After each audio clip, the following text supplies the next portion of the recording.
In Singapore, a tragic story unfolded when a man, desperate to impress his girlfriend, fixated on a Rolex watch worn by a woman called Madame Po, a local beautician. Blinded by his need to impress, his obsession led to a shocking decision. Today's case is a reminder of the dangerous lengths one might go to for love and validation. Let's talk about the Rolex watch murder in Singapore.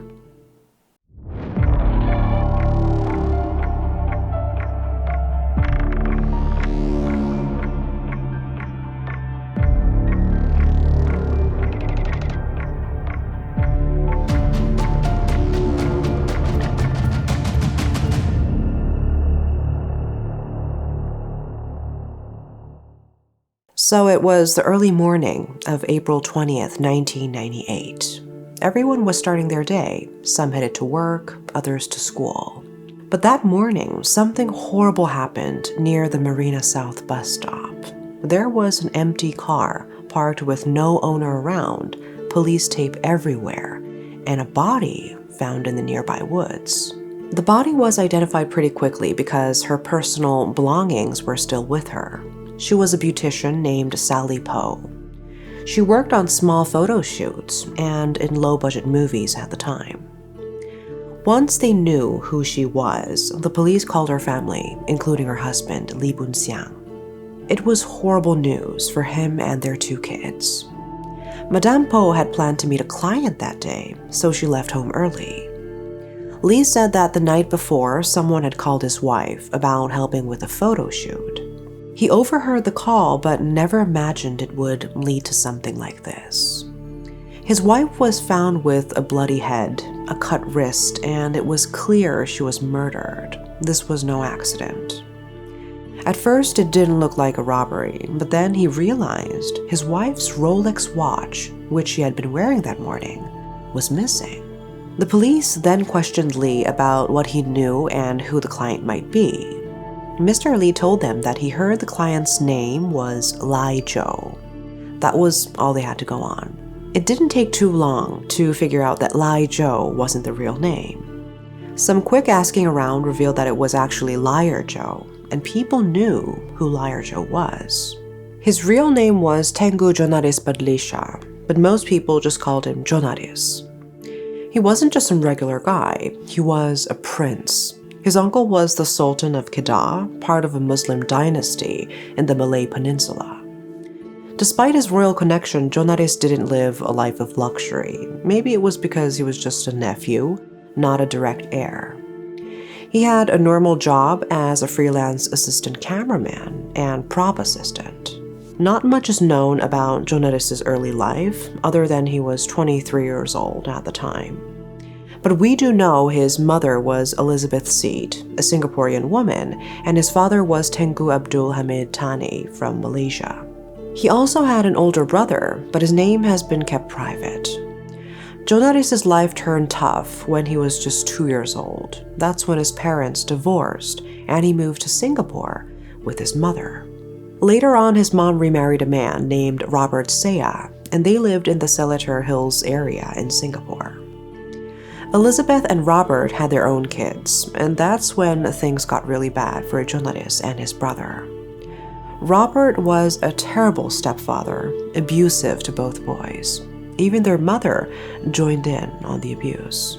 Jonaris and his brother were treated horribly. It was almost like torture. They were forced to kneel for hours, had clothes pegs clipped to their tongues, lips, fingers, and ears, and were beaten with a cane and belt. They had to chew raw chili and stand in front of a mirror for hours if they disobeyed. And in public, their own mother would refer to them as her nephews, not her sons. It was a truly heartbreaking situation for these boys. Jonaris finished college in 1998 and started focusing on his career. At that time, he was earning around $2,000 a month in Singapore, which was pretty decent before inflation kicked in.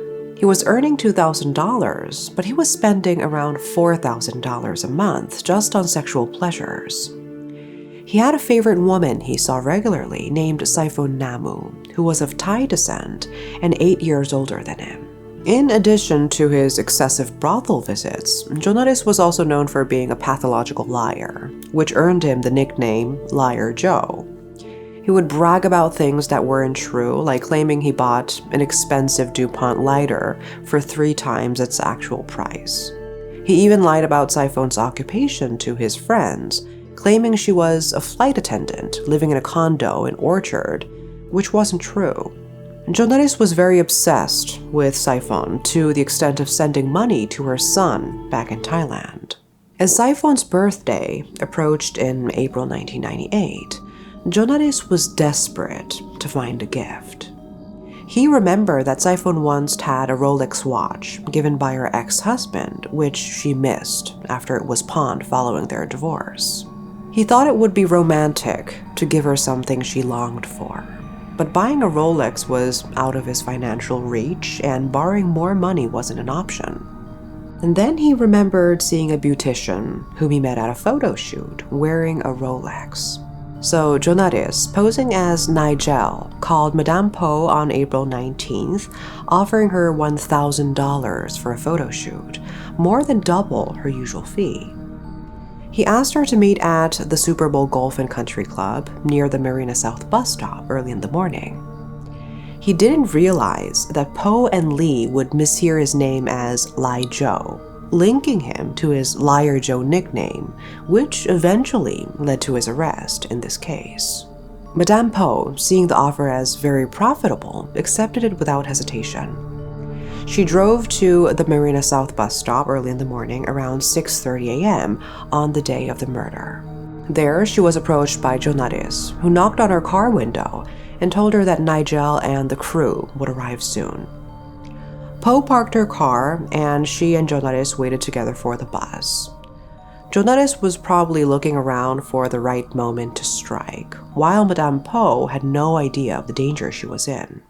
And suddenly, Jonaris hit Madame Po in the head with a hammer from behind, knocking her unconscious. He then dragged her body into the bushes behind the bus stop about 10 meters away. But Madame Po regained consciousness and tried to escape. Jonaris hit her again with the hammer. After over 10 strikes to the back of her skull, Madame Po was motionless. To ensure she was dead, Jonaris cut her wrist with a knife. He then took her bloodied Rolex watch and fled before anyone noticed. He just went to take a nap after committing the murder. Jonaris then headed to the brothel at Lorong 18 Geylang, where Siphone worked, to give her his gifts. He brought a bouquet of red roses, a cake, and a bottle of whiskey. Siphone was happy with the gifts, especially the watch, though she joked about it not being new because it was without a box. Jonaris tried to go on with his life as if nothing happened, but the police were conducting their investigation. The specifics of their investigation weren't made public, but they moved quickly. Just 3 days after the murder, they tracked down and arrested Jonaris, the Lie Joe they were looking for. He confessed soon after his arrest and was prepared for trial. The case drew a lot of attention, partly because he was a prince. Jonaris went to trial just months after the murder on October 28th of the same year. Details of the trial weren't widely disclosed, but it was noted that Jonaris always appeared well-dressed in court, not looking disheveled or distressed. The prosecution's account was crucial in understanding the case. Jonaris had premeditated the murder to steal Madame Po's Rolex watch as a birthday gift for Siphone. He had seen Madame Po wearing the Rolex while working on a film production a couple of days before the murder, and started plotting to take it from her, knowing he couldn't afford such a luxury item due to his debts and spending habits.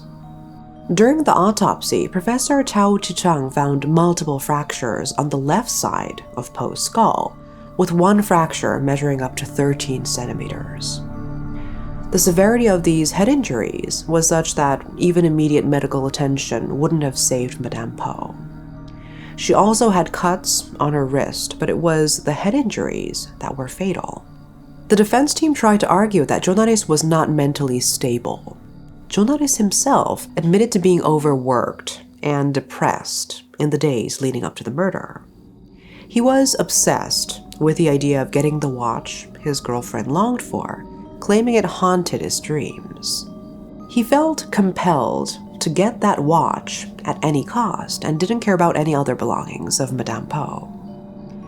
Jonaris also claimed that during the murder, he felt out of control and couldn't stop attacking Madame Po.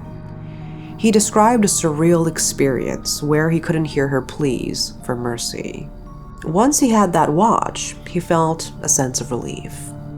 But this defense, of course, was challenged. The prosecution had a psychiatrist evaluate Jonaris, who concluded that he did not suffer from any mental disorders.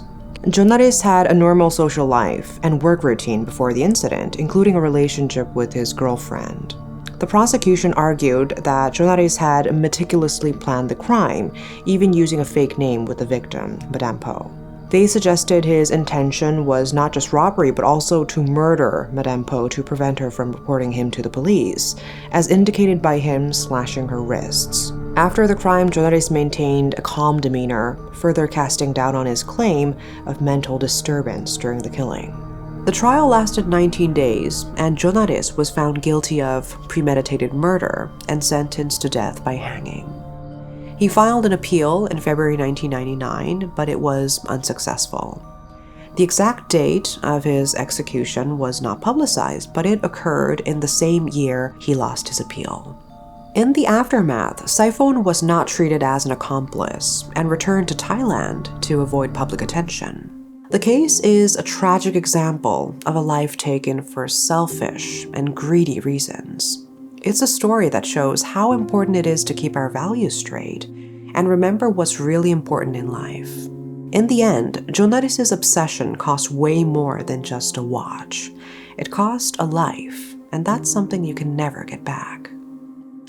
That's all for today. Stay tuned for more, and as always, thanks for watching.